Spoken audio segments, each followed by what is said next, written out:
দর্শক, তিতুমির কলেজ এলাকায় আছেন সহকর্মী হাসান ওয়ালি। সেখানকার পরিস্থিতি জানাতে যুক্ত হচ্ছেন তিনি।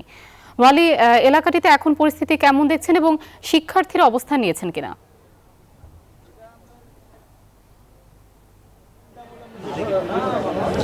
আপনাকে ধন্যবাদ। আমি মুহূর্তে রয়েছি তিতুমির কলেজের ভেতরে।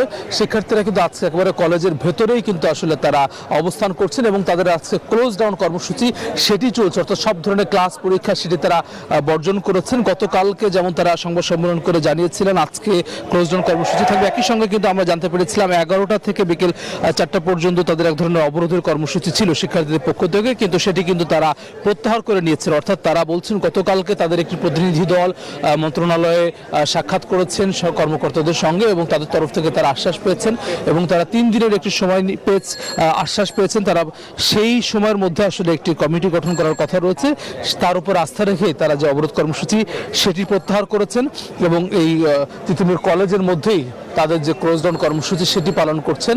এবং আমরা শিক্ষার্থীদের সঙ্গে কথা বলেছি, তারা বলছেন যে দীর্ঘদিনে তাদের যে সেশন জট, বিশেষ করে যেই ঢাকা বিশ্ববিদ্যালয়ের অধিভুক্ত হওয়ার পরে 7 কলেজের অধিভুক্ত হওয়ার পরে আসলে এই সেশন জট আরও বৃদ্ধি পেয়েছে। এর থেকে তারা আসলে পরিত্রাণ চান এবং আগে থেকে এটি তিতুমির কলেজ একটি ঐতিহ্যবাহী কলেজ, যেটি আসলে বিশ্ববিদ্যালয় করার দাবি শিক্ষার্থীদের পক্ষ থেকে ছিল, সেটি আসলে এখন আবার নতুন করে তারা জোরদার করছেন। তারা বলছেন যে ঢাকা উত্তর সিটি কর্পোরেশনের মধ্যে কোনো ধরনের পাবলিক বিশ্ববিদ্যালয় তারা নেই, জেনারেল বিশ্ববিদ্যালয় যেটি সেরকম একটা বিশ্ববিদ্যালয় তারা চান, সেরকম দাবি নেই। কিন্তু আসলে তিতুমির কলেজের শিক্ষার্থীরা অবস্থান করছেন এবং তারা বলছেন যে তারা শান্তিপূর্ণভাবে কোনো ধরনের জনদুর্ভোগের সৃষ্টি না করে কলেজ প্রাঙ্গণে আসলে তাদের যে কর্মসূচি রয়েছে সেটি তারা করতে চান। কিন্তু কোনো ধরনের আশ্বাস লিখিত আকারে যদি তারা না পান, প্রজ্ঞাপন আকারে যদি না পান, তাহলে এটি আসলে এই কর্মসূচি আরও কঠোর করার হুঁশিয়ারিও কিন্তু আসলে শিক্ষার্থীদের পক্ষ থেকে দেওয়া হচ্ছে।